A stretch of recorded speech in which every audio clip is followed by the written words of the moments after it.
Hi, this is Helen. Today I'd like to do a final session on SQL tutorial. And I would like to start by sharing my desktop. Actually, today's session will cover on insert into a table statement. Remember to subscribe to my channel, and if you have any SQL questions or SQL tutorial questions, feel free to put it in my comment. And if you want to see other different studies, you can provide that in my comment too. Again, today I'd like to start, this is going to be the finals SQL tutorial. And in today's tutorial, I'd like to start with the insert into statement. So the insert into statement is used to insert a new record into a table. And I'm using the w3schools.com. I find this online or browser-based tutorial application to be very helpful because it doesn't require you to install a database application such as Oracle, Oracle, MySQL, or Access Database, and Vertica. They're very different or variation of different databases out there, but most structural query language are uniform and can be used the same in every different databases. So starting with the insert into a table, here is the syntax used. So the first way to specify both the column name and the values to be inserted. If that's the case, then you start out with saying insert into a table name. Example of a table name. In the previous example we used where customer was table name. So in our case, it'll be insert into customer. In parentheses, you'll put in column 1, column 2, column 3, and so forth. So example of column 1 would be like a customer ID. Column 2 would be customer name. And then, after you close the parentheses, you will put in values. Now you're going to be inserting a specific value. So for customer ID, you can put in a value, especially if it's a primary key, means you cannot have a duplicate information. You just put in a value that's not been used before for a customer ID. Then customer name, and so forth, the city. So if you are adding a value for all the columns in the table, if that's the case, you do not need to specify the column names. You just need to make sure that you're putting the values in the order of the names that you want to put it. So keep that in mind. If you are not using the complete columns to insert, then you specify the column names, column 1, column 2, column 3. But if what you're inserting is going to be the same for, if it's going to be entering into the whole columns, then you don't need to specify the names. Here is an example of the demo. Below is the table name customers, and then you have the different values. Right here you have the customer ID, customer name, contact name, the address, the city, postal code, and the country. These are the columns in the customer table. So an example here, you have, we're gonna do insert into customers. You're specifying, because you're not using all the columns, specifying customer ID. is missing there. So it's auto-generated. So you're saying customer name, contact name, address, city, postal code, and country. You're putting this value for the customer name. You put in cardinal. Contact name is Tom B. Erickson. The address is Skagen 21. The city is Stavanger, and then the postal code is 4006, and the country is Norway. So we're going to try this ourselves.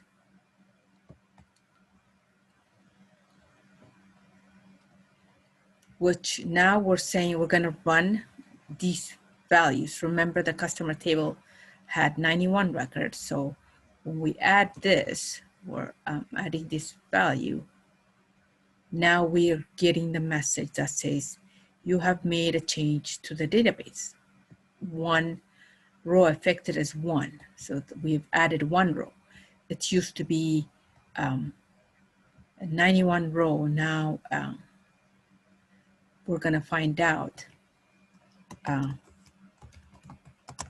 Select all from customers should be able to give us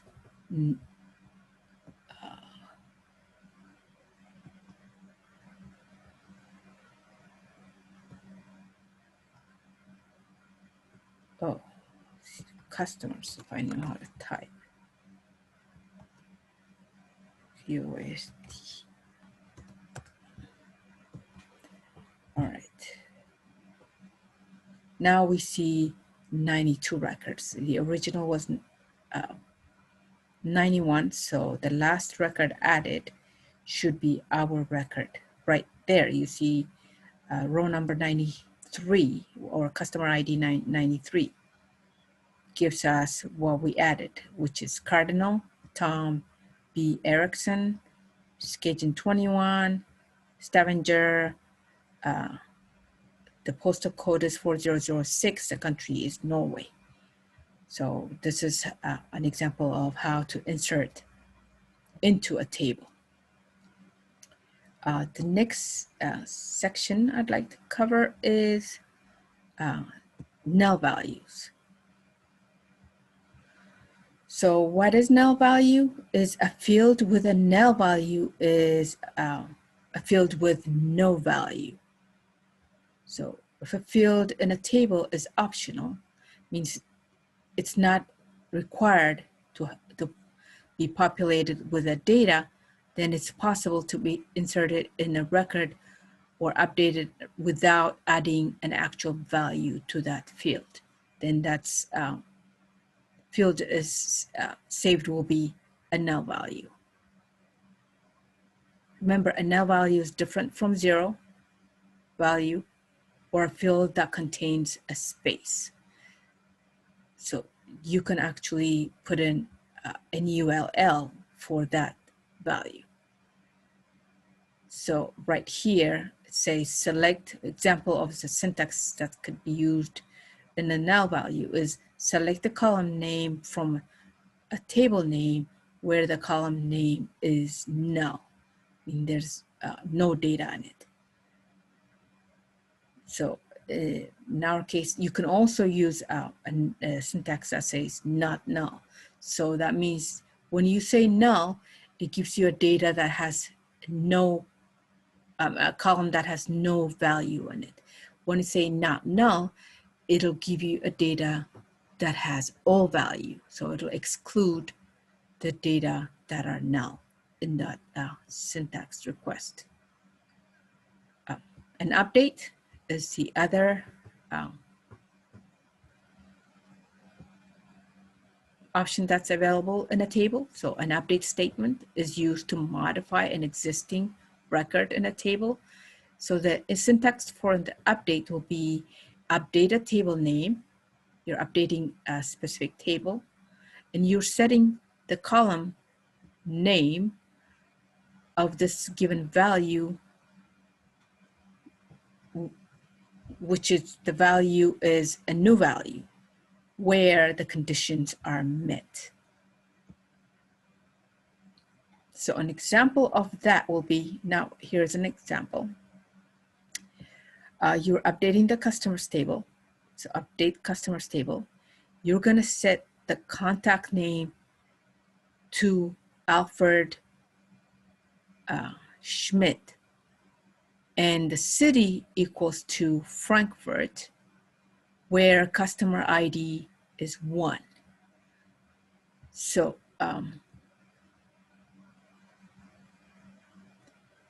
here is the customer table. So the original value is Alfred's Futterkist is the customer name. Actually, what you're modifying is you're updating the contact name. So the contact name is Alfred Schmidt, and the city is Frankfurt, where customer ID. So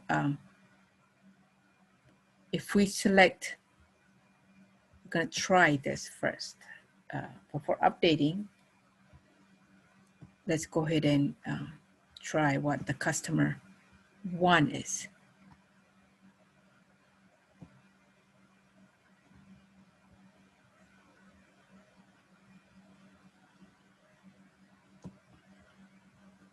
So we're updating customers.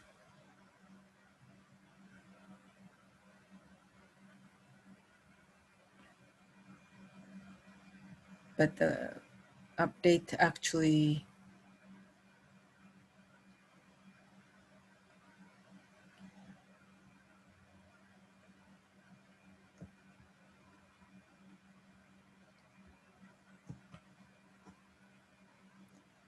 saying we have made the change, but anyways, if we look at the data,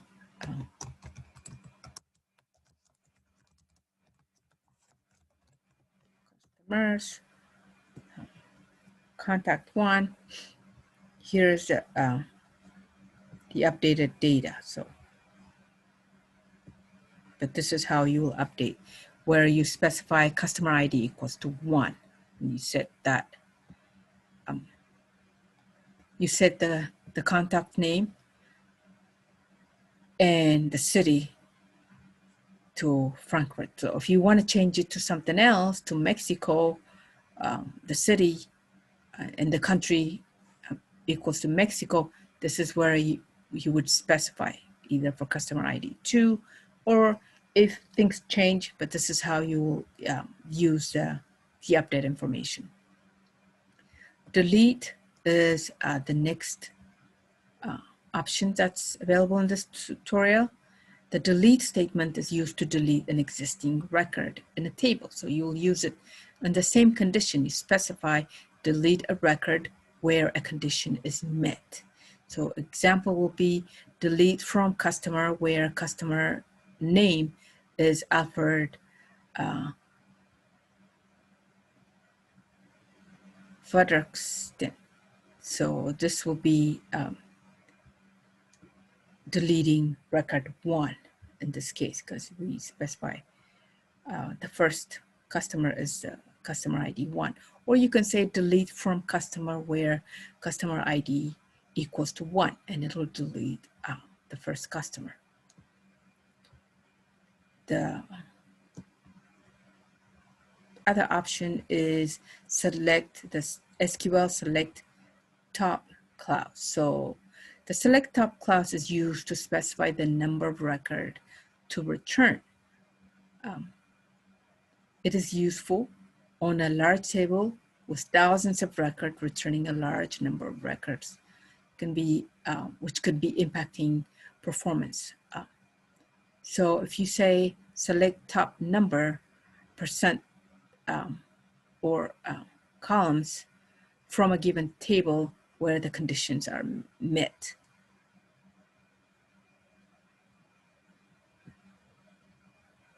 So an example of this will be if you say select top 3 from customers, it gives you the top 3. It doesn't give you all the 91 records. You can also have another option will be the row num.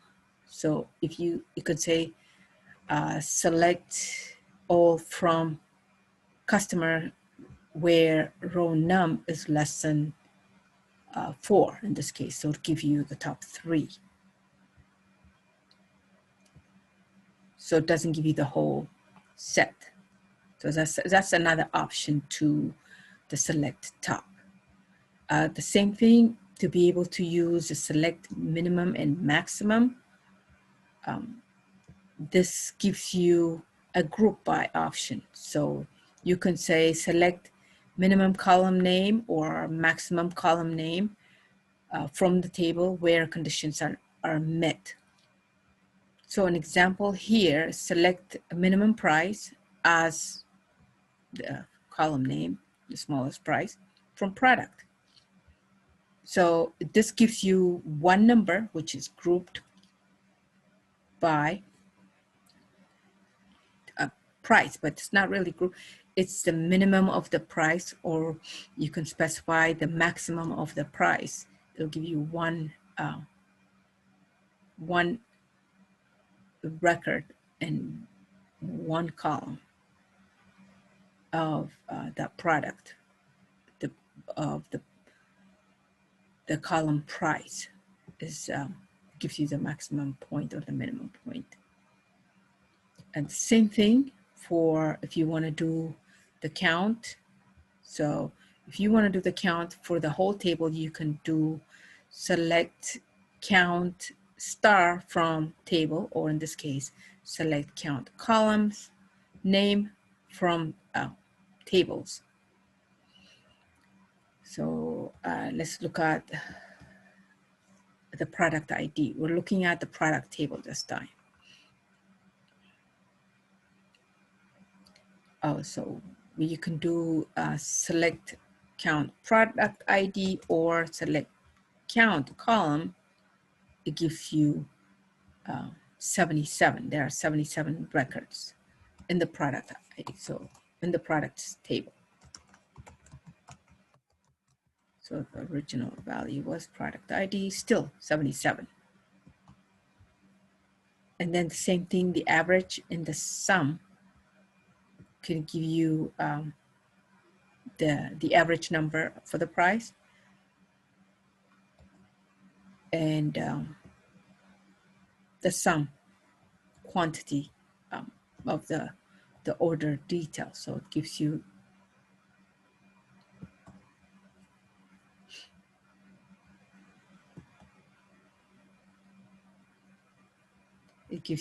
there are 12,743 quantities in the order table. So let's look at just to see, select all.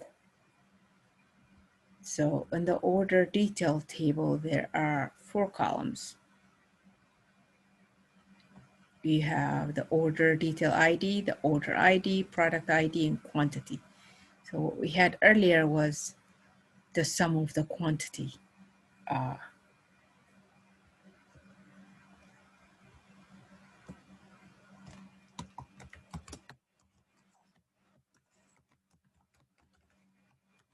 So this, there are 518 records in this table, and the sum of the quantity gives us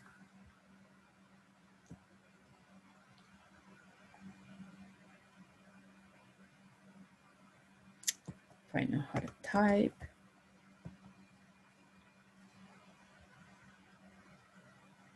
It's a little slow. So the sum of the quantity is 12,743. Similarly, some of the things that are available under the SQL tutorial is the operator like. So the like operator is used in a where clause to search for a specific pattern in a column. So if we don't know what to search for, but we know something close by to it, you can use the like operator with the percent sign with it. So for example, it would be, if you know what the pattern is like, to find any value that starts with an A, you can use something where the column name like, you put an A in single quotation, you put an A, percent sign, you close the quotation. So this gives you where the column name starts with an A. If it starts with the underscore R,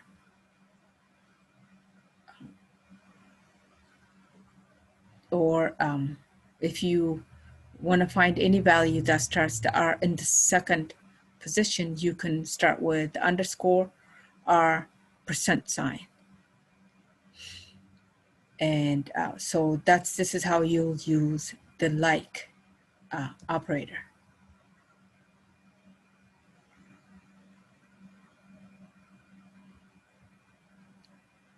This SQL wildcard character. So card character is used to substitute one or more character in a string. So wildcard character are used in the SQL like operator. The like operator is where the clause is used to search for a specific pattern in the column.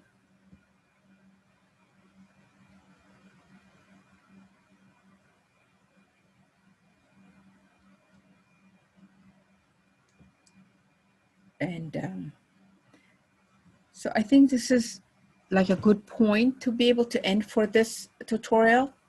We've been able to talk about how to do a simple search by just searching in the SQL syntax. We've been able to, by using the select star or select all, we've covered the select distinct. We've used the where clause.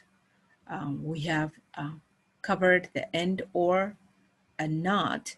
We have covered on the order by, or insert. In this tutorial, we've talked about inserting a record into a table by using the insert into table name.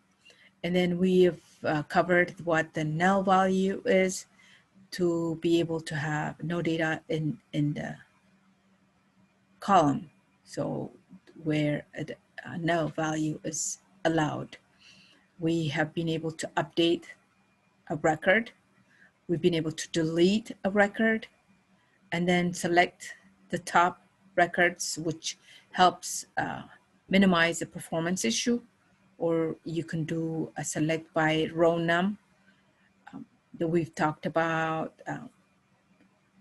selecting minimum or maximum, or group by, which groups actually gives a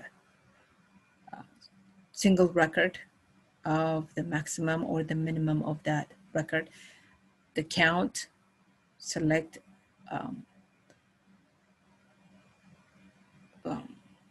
average, and also sum.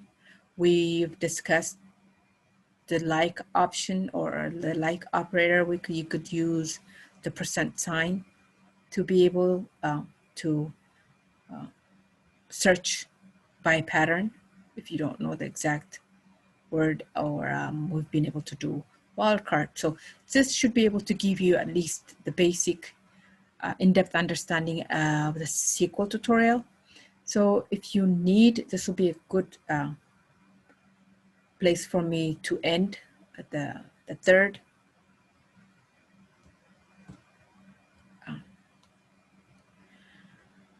This is the third and the final session for the SQL tutorial.